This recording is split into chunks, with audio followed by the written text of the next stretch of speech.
Y'all got your lunches packed and ready to go for this one? Because let me tell you, this is the end of a long, long day of battling. I think this is the first round I had going on where I had 3 battles going on, all of them very stressful.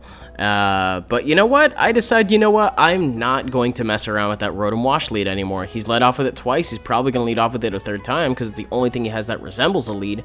I've got 3 things on this team I can honestly lead with, and, you know, potentially a 4th, depending on what the scenario looks like and how badly it looks like they want to take out my Ferrothorn, / how badly, you know, I want Rocks up. But you know what? Manectric. Manectric is the play. It forces him to go for Hydro Pump, which is something very predictable. If he wants to risk the Volt Switch, that could come at a very, very steep price. So I'm actually going to go ahead and go for a... I'm not going to Mega. I believe I'm actually just going to stock Volt Switch out of here so I can... Oh, no, wait, no. I Mega right away. Trying to remember my thought process behind that. I wanted the speed boost, or I wanted the elevated speed as soon as possible in case I needed to do anything to Charizard and I needed to get momentum against Starmie and Gengar because I'm normally naturally slower than him. And now that I'm naturally faster, I have that in my back pocket ready to go. So I'm going to go to Politoed right now, not expecting him to Volt Switch because that's a very ballsy thing to do. There was a lot of factors going in there as like whether or not I was going to Mega, whether or not I was going to switch, whether or not I had HP Grass and was going to stay in and try to hit him. I haven't revealed what hidden power I've been through this entire series. Spoilers, it's Ice. I do have another one that looks exactly like this with Grass though. So I'm actually going to go ahead and switch out after I get the rain up, go back out into Fooball because I definitely want to get some rocks up, get some rocks going on in the building. But it turns out he's actually going to Volt Switch out into Charizard, which I think he goes into Charizard? No, he goes into Infernape. That's right. I definitely don't want to be on the other end of this encounter again. Naturally, it's going to scare me off. This is fine. You know, now that I know it has Overheat, we're not going to stick around, buddy. I'm sorry. I don't feel like playing anymore. But I actually think he's going to go for a close combat instead, predicting me to not want to stay in for the Overheat, and he probably thought I was going to go out into like Keldeo or Kabutops. Were both very likely switches, but I get some middle ground here thinking that Overheat's not going to do much to Tornadus in the rain thanks to its added bulk, and I can get a little bit of an offensive momentum going on with the Hurricane as well, get some damage going on. So he brings in Skarmory. I don't confuse it, unfortunately, but I'm going to hard switch out into... what do I hard switch out into? I think I go into Ferrothorn on this one. I go into Fooball, and this is the defining moment where Fooball went from being not a team player to being a fucking team player, because he's going to go for rocks right here, and he's probably expecting me to, you know, go for my own rocks. That's fine, but the thing is if you paralyze something and you're faster than it afterwards, you can always go for rocks on the next turn. So if you're going to paralyze, you do that first, which is why I catch his Charizard on the switch, and I once again secure this thing being at the absolute lowest shit speed for the rest of the game. That was huge for me. That was a very, very huge play, and I'm very happy that it happened. So it turns out he's actually still faster in the rain, despite being paralyzed and despite his speed being cut by 75%. But get this! Check out what a champion Fooball is. He's at full HP, it's in the rain, and clutch. Nice. Lives it with 13, and now he's going to take some Iron Barbs, a bunch of Flare Blitz recoil, and I'm actually going to go ahead and get on my rocks. So you know what? Fooball did a thing. He paralyzed Charizard, he got Stealth Rocks up, which is going to either A, coax out Starmie, or B, break Gengar's Focus Sash. And we are going to just go from there. And it turns out he actually gets paralyzed, which is, you know, even more salt in the wound. But gonna go for a Leech Seed, and yeah, we're just gonna make a huge mockery of this Charizard right now because that's what Fooball is capable of doing. Just gonna get a little bit of Leech Seed recovery off of this, and I believe, if I'm not mistaken, I'm gonna go out into Politoed to get the rain back up, and he gets paralyzed again on the next turn. I honestly did not care whether or not he can get paralyzed because he hasn't got any DDs up. Like, what's he gonna go for? Like an unboosted Flare Blitz? How much is that gonna do to Politoed? I can guarantee you it's not gonna be anything for me to really worry about, because I've taken Flare Blitzes from this thing in game 1 and just didn't do shit. On top of that, I have Leech Seed going on, which is absolutely fine by me. So look at how happy he is to get that Leech Seed. He just like a little like cheer. He's like, yeah, check out that health. But it's great. Just because I did have the rock switching happen there, and yeah, but I'm not going to stay in for long, just because I only wanted to get the rain up. Going to go out into Kabutops, expecting him to want to go for the Dragon Claw now. It's unboosted, it's going to hurt a lot, but it's going to give me a lot of momentum, which I definitely want. So I'm good for a couple more hits. On top of that, I have Leech Seed to get back a little bit of HP.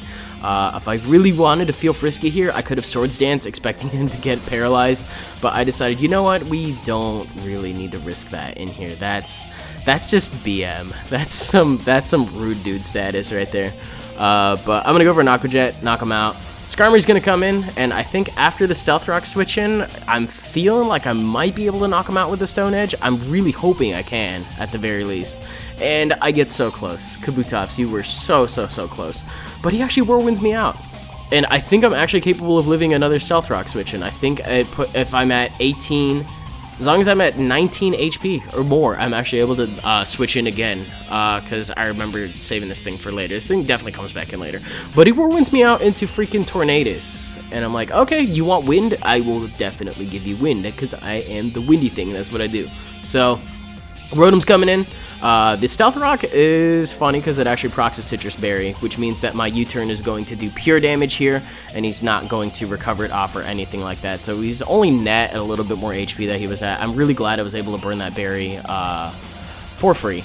And he's at around the same amount of HP he was ultimately at, and I get Switch Initiative now. So if anything, I'm actually going to sack Kabutops now because I get my one switch in, and I have 1 HP, guys.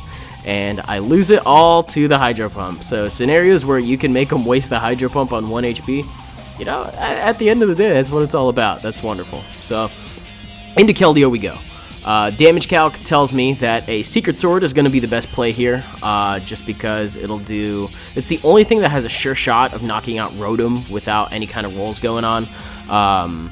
Especially because it's specs and whatnot, and I just went with the default spread. This, however, does mean that his Starmie or his Gengar are going to come in for free, and I'm actually going to go ahead and switch out because I don't feel like going for, you know, a resisted Secret Sword on Starmie, and I'm just going to go out into Fooball, actually predicting him to Rapid Spin here. Now, this is the scenario that I actually wanted to have happen, for him to Rapid Spin, take Life Orb Recoil, and Iron Barbs. And more importantly, just waste the turn doing that, because any momentum that he loses is going to be momentum I can definitely get back. That's all from Recoil, by the way. I haven't touched him yet. All that damage on Starmie is just from passive effects. And Fooball, man. I think I died to an Ice Beam now, because I'm physically defensive, mostly, still at this point. Anyways, team player, that guy. He's a real champion. But he's at around half HP.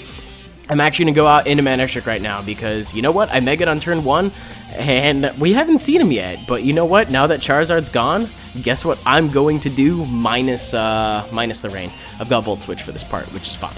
I get to Volt Switch out into Politoed, get the weather back up, and rinse and repeat from here because he has Gengar. He has Sash Gengar left, but I have 2 U-turners. He's also got Infernape left, which has some other stuff going on, so...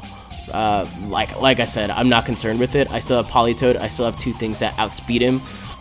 It should be virtually impossible to lose at this point. He has some really weird moves going on. But now that I have my rain up safely, I can actually sack this thing just fine. But I'm going to go for a Scald. Was not expecting him. I think he showed T-Bolt in game 1.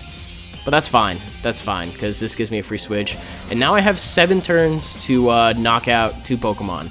Might seem like a little bit of overkill, and you know what, to be honest, it really is.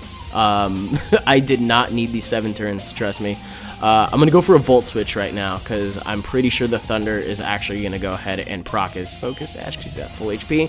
So we'll do that, go out into Tornadus, just to take the hit, because I do have Regenerator, and I can just go ahead and Hurricane, and then U-turn out. But assuming I'm at a good, or you know what, I sack Keldeo.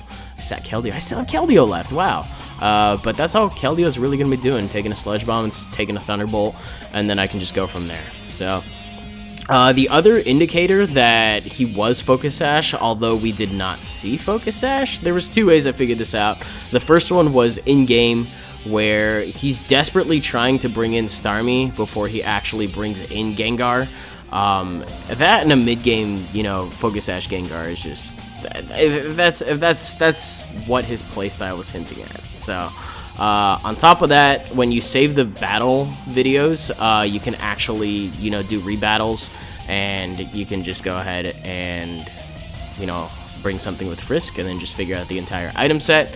So that's what I ended up doing after this game, just to figure out that for the sake of commentary. But a lot of the stuff that I was going for wasn't necessarily going to be Oko's anyway, unless Rock switched in, so I figured I might as well get chip damage. If I didn't have a super effective hit, I didn't really feel like going for it because it was all special attackers anyway. But that was Tornadus cleaning up the rest of the game, to be honest. That was just Hurricanes and Hurricanes and Hurricanes, and that's game 3.